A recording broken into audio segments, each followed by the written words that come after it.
Are you, and what message have you got for the youths of Zambia and Lusaka province? Okay. This is coming from Chitama.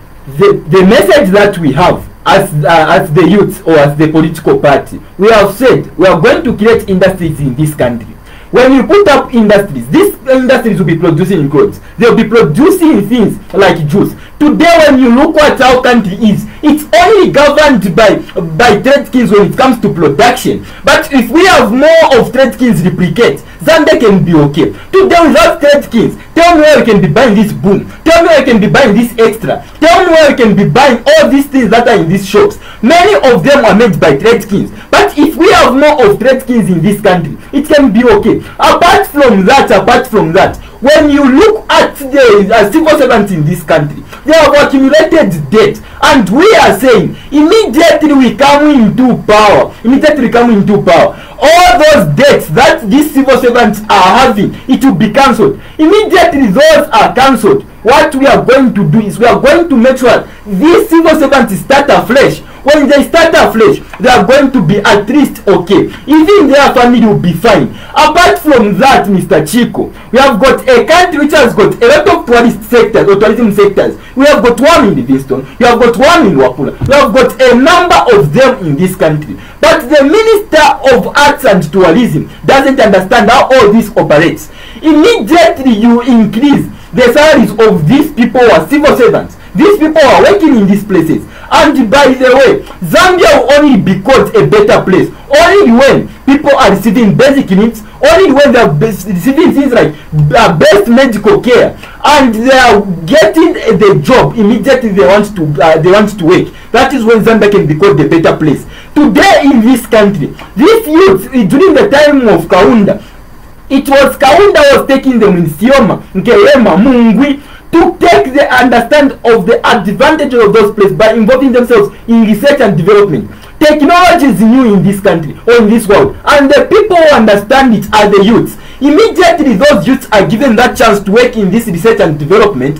What will happen, Mr. Chico, is these people are going to be bringing facts to those people who are either in the Ministry of Commerce and Industry, Ministry of Youth and Sports, to see the advantages and challenges of these places like in Keyema, places like in Chiengi, places like in Chelenge, places like Kaputa, places like Shangombo.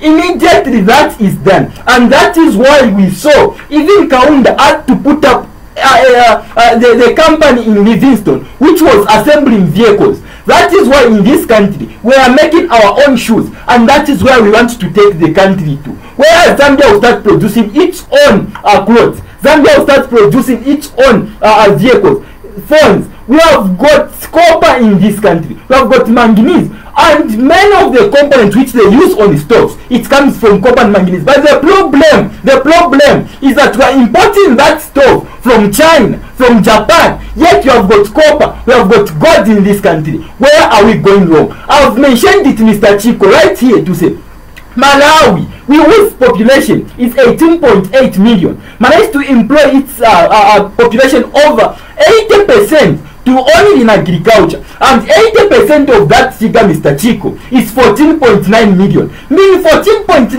Malawans are working only in agriculture. In Zambia we have agriculture, we have got the mining sector, we have got gold, we have got copper, we have got manganese. Name all these natural resources, we have them. But the people who are only working, Mr. Chico, there are only how many? 2.9 million in this country, both in informal and formal sector. When this is done, Zambia will be okay. When you look at countries like Singapore, it doesn't have copper, it doesn't have gold. Its many places it was water, and they developed it because they understood that its natural resources, despite of them not having it, it lies in its people, and that is why they started improving their skills, and that is why Singapore is doing fine. Singapore got its independence in 1965. After getting that independence, Zambia got its independence in 1964. In 1965, Singapore real GDP per capita income was 63 US dollars.